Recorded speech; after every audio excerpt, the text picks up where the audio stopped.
بسم اللہ الرحمن الرحیم۔ تو احباب، آج کا ہمارا موضوع ہے جادو۔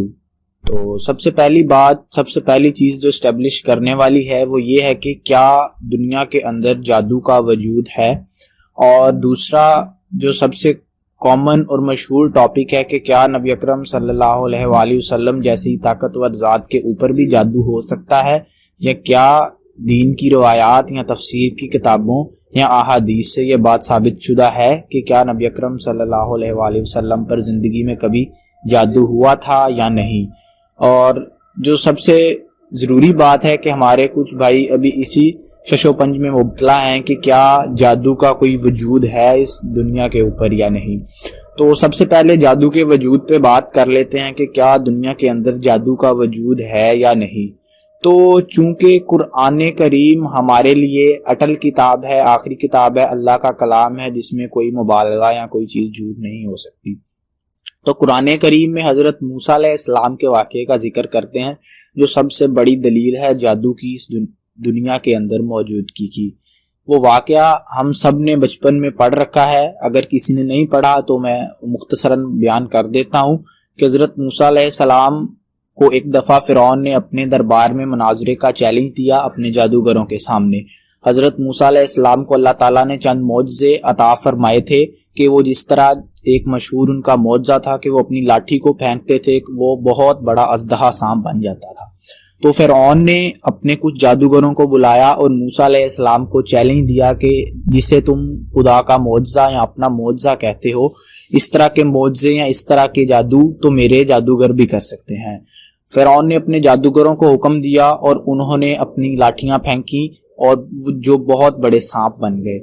تو اسی حوالے سے موسیٰ علیہ السلام نے جب اپنا عصا پھینکا، ان کی جو لاٹھی تھی وہ بہت بڑا سانپ بن گیا اور فرعون کے تمام جادوگروں کے سانپوں کو نگل گیا۔ تو یہ بات قرآن میں موجود ہے، حرف قرآن کے اندر یہ واقعہ اللہ تعالیٰ نے بیان کیا ہے، تو جو سب سے بڑی دلیل ہے اس دنیا میں جادو کے ہونے کی۔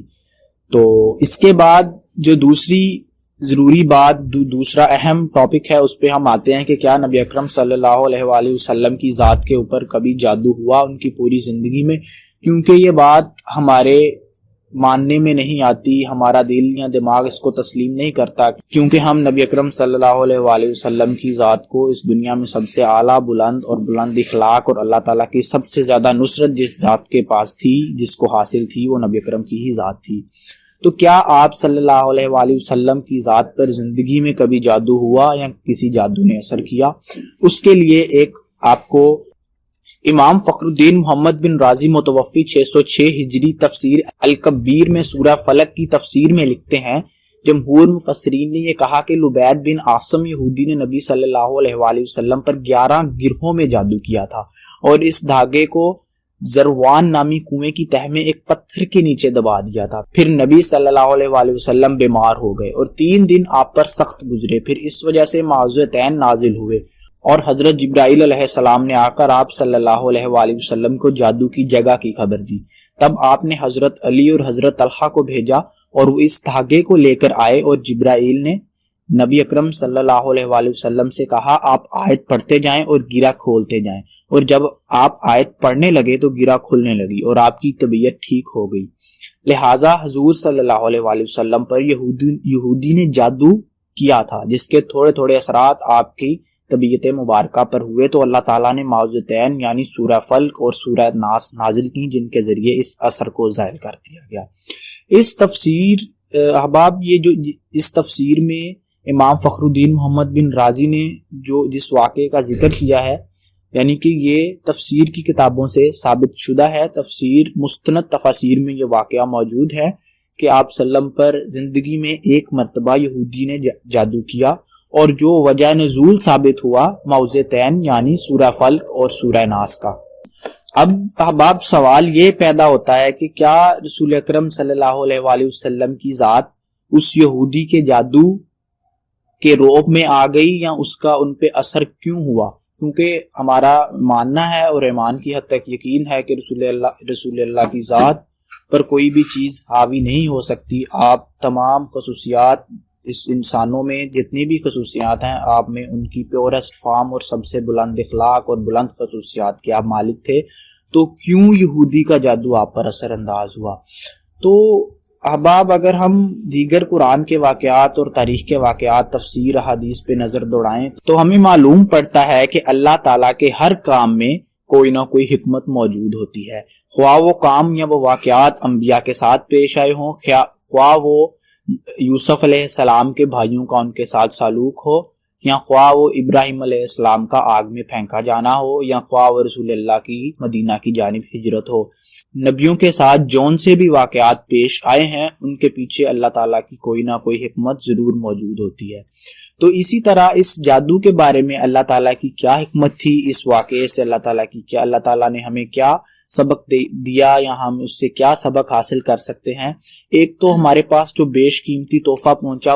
وہ دو صورتیں جنہیں معوذتین، سورہ فلق اور سورہ ناس، یعنی معوذتین دو صورتیں ہیں جنہیں جو قرآن کے آخر میں آتی ہیں، ایک سورہ ناس اور دوسری سورہ فلق۔ اس واقعے کی بدولت ہمیں اللہ تعالیٰ نے ان دو صورتوں سے نوازا، ہمیں اپنے اس کلام سے نوازا، اور یہ دو صورتیں قرآن پاک کی زینت بنی۔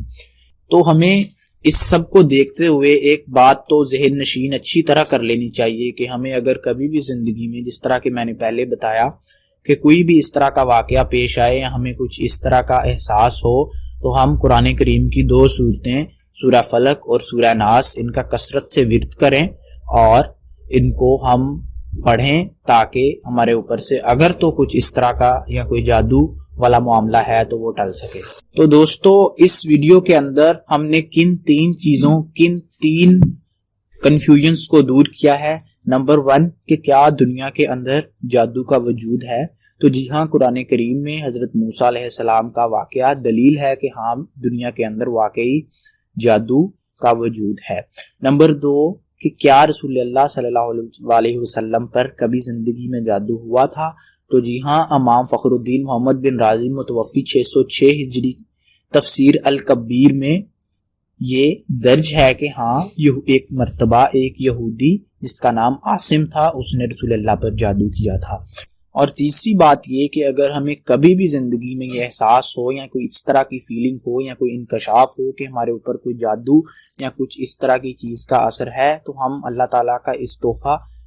کے اس تحفے کو استعمال کریں جنہیں معوذتین یعنی سورہ فلق اور سورہ ناس کہا جاتا ہے، بجائے کسی بھی مزید مشکل میں پڑنے کے، کسی جھوٹے عالم کے چکر کاٹنے کے۔ بہتر ہے کہ ہم گھر بیٹھے ہی اللہ کے کلام کے ذریعے شفا۔ مجھے امید ہے کہ آپ نے اس ویڈیو سے بہت کچھ سیکھا ہوگا، آپ کے بہت سے کانسیپٹس کلیئر ہوئے ہوں گے۔ مزید اس طرح کی اچھی ویڈیوز کے لیے آپ ہمارا چینل سبسکرائب کریں اور برائے مہربانی اس ویڈیو کو لائک کریں، اور اگر کوئی ابھی سوالات آپ کے موجود ہیں اس عنوان کے متعلق یا کسی اور عنوان کے متعلق، یا آپ ہمیں کوئی سجیشن دینا چاہتے ہیں، تو برائے مہربانی ویڈیو کے نیچے اپنا کمنٹ درج کیجئے۔ ہم اپنی پوری کوشش کریں گے کہ آپ کے تمام سوالوں کا جواب دے سکیں۔ جزاکم اللہ خیر۔